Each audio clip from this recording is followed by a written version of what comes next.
नमस्कार दोस्तों, पीसीएस गुरुजी में आपका स्वागत है। दोस्तों, जब भी यूपी पीसीएस प्री का एग्जाम आने वाला होता है, मैं एक वीडियो जरूर बनाता हूं और उस वीडियो में एक कहानी सुनाता हूं। वो कहानी की जो शिक्षा है वो इतनी इंपॉर्टेंट है कि अगर आप उसको मान लो, समझ लो, तो यूपी पीसीएस प्री का एग्जाम बहुत आराम से निकल जाता है।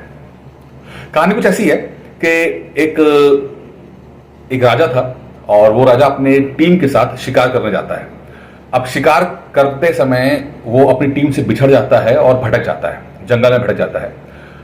अब वो उसे प्यास लग रही होती है, उसे भूख लग रही होती है और परेशान होता है कि क्या करे क्या ना करे। तभी उसको एक आदमी दिखाई देता है।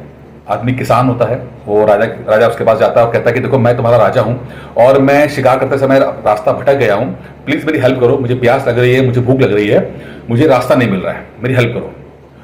किसान कहता है ठीक है। राजा किसान जो है प्यार से पानी पिलाता है, खाना खिलाता है और राजा को रास्ता बता देता है कि आप आगे जाके ऐसे मुड़ेंगे तो आपको आपके साथी मिल जाते हैं। अब राजा जो है उसकी इस हेल्पिंग स्वभाव से बहुत खुश होता है और कहता है कि ठीक है, मैं तो अभी जा रहा हूं, लेकिन तुम कभी भी जब तुम्हारा मन करे तुम राजधानी आना, मुझसे मिलना, मैं तुम्हारी हेल्प करूंगा। जैसे तुमने मेरी हेल्प की है, मैं तुम्हारी हेल्प करूंगा। राजा चला जाता है। राजा को अपने साथी मिल जाते हैं और अपने महल में चला जाता है। कुछ दिनों के बाद किसान को अपने इस दोस्त की याद आती है। वो कहता है कि राजा मेरा दोस्त है, उसने कहा था कि वो मेरी हेल्प करेगा, तो चलो टेस्ट करते हैं, देखते हैं कि राजा को मैं याद भी हूं कि नहीं हूं। किसान राजधानी पहुंचता है, राजा के पास जाता है। राजा उसे देखते ही पहचान जाता है। राजा कहता है कि मैं तुम्हें पहचान गया हूं, तुमने मेरी बहुत हेल्प की थी और मैं भी तुम्हारी हेल्प करूंगा, मांगो तुम्हें क्या चाहिए।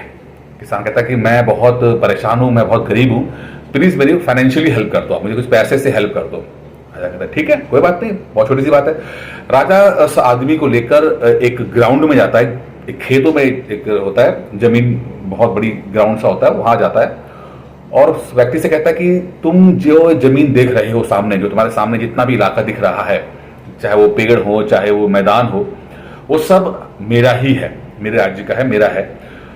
तुम जितना चाहो ये जमीन ले सकते हो, तुम्हें पूरा अलाउड है, तुम जितना चाहो ले सकते हो, बट एक शर्त है। शर्त यह है कि तुम्हें जितना तुम रास्ता कवर करोगे, ठीक है, तुम्हें सूर्य अस्त से पहले वापस भी आना होगा। यानी तुम्हारे स्टार्टिंग पॉइंट से तुम शुरू करोगे और जितना तुम रास्ता कवर करोगे और तुम्हें सूर्य अस्त से, मतलब सनसेट से पहले वापस भी आना है, तभी जितना तुमने रास्ता कवर किया होगा वो तुम्हें मिल जाएगा। और अगर तुम नहीं आते हो, अगर तुम नहीं आ पाते हो तो कुछ भी नहीं मिलेगा तुम्हें, और कल से तुम्हारी ये स्टार्ट होगा। तो किसान कहता है बहुत बढ़िया, कोई दिक्कत नहीं है।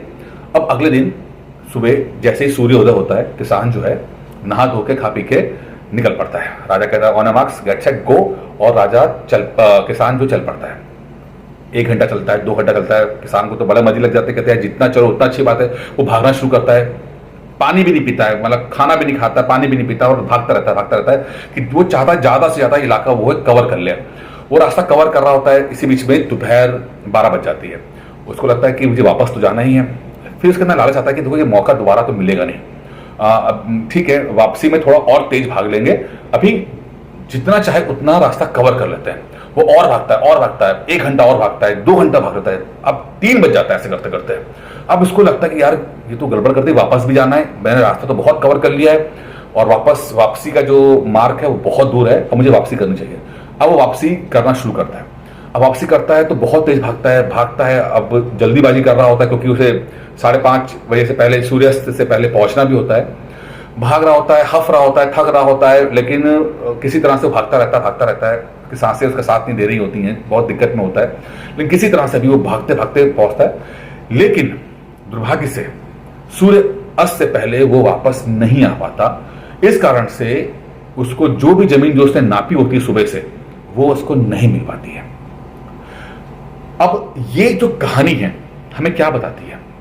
ये कहानी हमें ये बताती है कि जब भी हम यूपी पीसीएस एग्जाम को हैंडल करते हैं तो कई बार मैंने देखा है कि हम लोग बहुत ज्यादा पढ़ने की कोशिश करते हैं। हम कोशिश करते हैं कि हम ज्यादा से ज्यादा पढ़ लें, ज्यादा से ज्यादा बुक्स पढ़ लें, ज्यादा से ज्यादा हम वीडियोस देख लें, हम ज्यादा से ज्यादा कोचिंग्स के नोट्स पढ़ लें, ये स्ट्रैटेजी वो स्ट्रैटेजी, इसको फॉलो कर लें, उसको फॉलो कर लें। हम सबको फॉलो करना चाहते हैं, ठीक है। हमें लगता है हमारे पास बहुत टाइम है। जैसे अभी अगर आज बात करता हूं मैं, आज 3 तारीख है, 3 अगस्त का दिन है और एग्जाम 27 अक्टूबर को है, तो सबको लगता है कि अभी टाइम बहुत है, हम ज्यादा से ज्यादा पढ़ लेते हैं। देखिए, सफलता का जो मंत्र है ना, वो ज्यादा पढ़ने में नहीं है, ज्यादा रिवाइज करने में है। आपने जो भी पढ़ा है, खासकर जो पुराने स्टूडेंट हो चुके हैं, साल भर 2 साल 3 साल के स्टूडेंट हो चुके हैं, जिन्होंने ठीक ठाक सी पढ़ाई कर ली है, अगर वो आत्ममंथन करेंगे तो पाएंगे कि उन्होंने बहुत कुछ पढ़ा है। ऐसा नहीं कि नहीं पढ़ा, ठीक है, हो सकता है कि सिलेबस अभी बाकी हो सकता है 70% पढ़ लिया हो, 80% पढ़ लिया हो, लेकिन पढ़ा तो है। लेकिन 70-80% भी कम नहीं होता है। अब आपको यह ध्यान देना है कि आपको भूलना नहीं है, आपको रिवीजन करना है।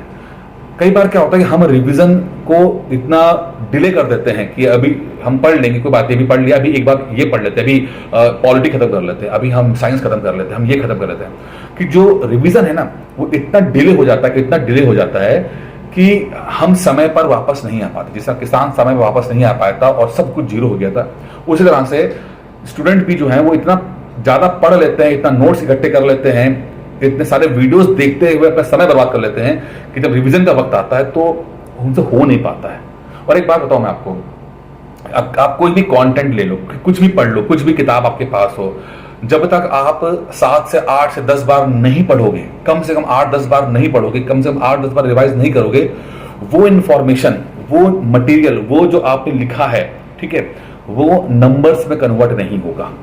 आपने लिखा तो अपनी कॉपी के अंदर, पर वो नंबर्स में कन्वर्ट नहीं होगा। एग्जाम में जब आएगा तो आप डिलीवर नहीं कर पाओगे, ठीक है। इसलिए ज्यादा नहीं पढ़ना है। आपने पढ़ा है, बहुत अच्छी बात है। अब जो खासकर जो पुराने स्टूडेंट हैं, साल 2 साल से पढ़ रहे हैं, उन्होंने कुछ तो पढ़ा ही होगा। अब यहां से वक्त आ गया कि आप उन रिवीजन मोड में चले जाओ, और जैसे आप 5 घंटे पढ़ रहे हो तो 2 घंटा जो है रिवीजन रखिए, 3 घंटा जो है ज्यादा पढ़िए। अभी मेंस पढ़ने का समय नहीं है, अब प्री पढ़ने का समय है। प्री टफ हो गया है, ट्रिकी हो गया है, ठीक है, तो थोड़ा सा अब सीरियस हो जाइए। ओवर कॉन्फिडेंस नहीं रखना है, अंडर परफॉर्मेंस भी नहीं करना, अंडर कॉन्फिडेंस भी नहीं रखना है। ऐसा नहीं कि बिल्कुल हाथ पैर छूट गए कि यार कुछ हो सकता नहीं है, ऐसा भी नहीं है। अभी बहुत टाइम बाकी है। अगर सही तरह इस्तेमाल कर लेंगे तो एग्जाम क्रैक हो जाएगा, हो जाएगा। देखिए, मैंने एक ना ट्रेंडिंग टॉपिक्स का वीडियो बनाया था, उस पर मैं लगातार वीडियोस बना भी रहा हूं, आप देख रहे होंगे वीडियोस, ठीक है, हो सकता है आप में कुछ लोग देख रहे होंगे। वहां मैंने बताया था कि कुछ टॉपिक ऐसे होते हैं जो बहुत ट्रेंड करते हैं और बहुत हॉट फेवरेट होते हैं पीसीएस प्री के लिए। लगभग 200-250 टॉपिक है वो, आप उसको टारगेट करो। आप वो टारगेट करोगे तो आपको मतलब भर का 80-85 क्वेश्चन आपको इजिली मिल जाएंगे, ठीक है। प्री निकालना बहुत मुश्किल नहीं है, बस थोड़ा सा स्मार्ट वर्क कर लेंगे, थोड़ा सा चीजों इस बात पे ध्यान दे देंगे कि हमने ठीक से रेंज कवर कर ली है, हमने ठीक से टॉपिक पकड़ लिए हैं, और जो हमने पढ़ा है उसको हम भूल नहीं रहे हैं। यकीन मानिए ये एग्जाम चुटकी में निकल जाएगा। इस एग्जाम को क्रैक करने के लिए बहुत ज्यादा, मतलब आपको बहुत इंटेलिजेंट होने की जरूरत नहीं है, बस थोड़ा सा स्मार्ट वर्क करने की जरूरत है। तो अभी आप जो है रिवीजन मोड पे अपने आप को लाइए, ठीक है, और ज्यादा पढ़ने की जगह आप थोड़ा सा स्मार्टली पढ़िए कि हमें क्या पढ़ना है, क्या छोड़ना है। सारे क्वेश्चन राइट नहीं कर रहे होते। देखिए, 150 सवाल आते हैं, 30 सवाल ऐसे होंगे जो छोड़ने के लिए ही बने हैं, ठीक है। आपको नहीं करना, उसको ज्यादा ट्रिकी है, छोड़ दीजिए। अभी आप ऑर्डिनरी क्वेश्चंस पे जाइए, अभी आप जो रूटीन सवाल, इजी सवाल आते हैं उस पे जाइए, वो गलत नहीं होने देना है आपको, ठीक है। मैं लगातार मैंने इस पे वीडियो बनाए भी हैं, उम्मीद करता हूँ वीडियो देखे भी होंगे आपने। अगर वो चीज आप स्वयं कर पा रहे हैं, खुद कर पा रहे हैं, बहुत अच्छी बात है। अगर आपसे नहीं हो पा रहा है, ठीक है, और आपको लगता है कि नहीं आपको हेल्प की जरूरत है, आप जो एक मेरा ट्रेंडिंग टॉपिक्स का कोर्स है, आप मेंटरशिप है, उसको ज्वाइन करें, ठीक है। मैं आपको इस पर जितने भी टॉपिक है वो ढंग से कवर करा रहा हूँ, टेस्ट कवर कर रहा हूं, घटनाचर के एक क्वेश्चन आपको रटा रहा हूं। एक टॉपिक का टेस्ट होता है, एक टॉपिक का टेस्ट होता है, और जो ट्रेंडिंग टॉपिक है उनके तो खैर बहुत ही अच्छे तरीके से टेस्ट होता है। आप चाहे तो वीडियो देख लीजिएगा, उस वीडियो के अंदर मैं जिस रेंज को कवर कर रहा हूं, मुझे पूरी उम्मीद है कि जो भी अगर व्यक्ति उसको देखेगा, उसको फॉलो करेगा, उसे बहुत बहुत बहुत फायदा होगा, ठीक है। तो खुद कर पाते हैं, बहुत अच्छी बात है। नहीं कर पा रहे हैं तो अभी देखिए, अभी पैसा बचाने का टाइम नहीं है।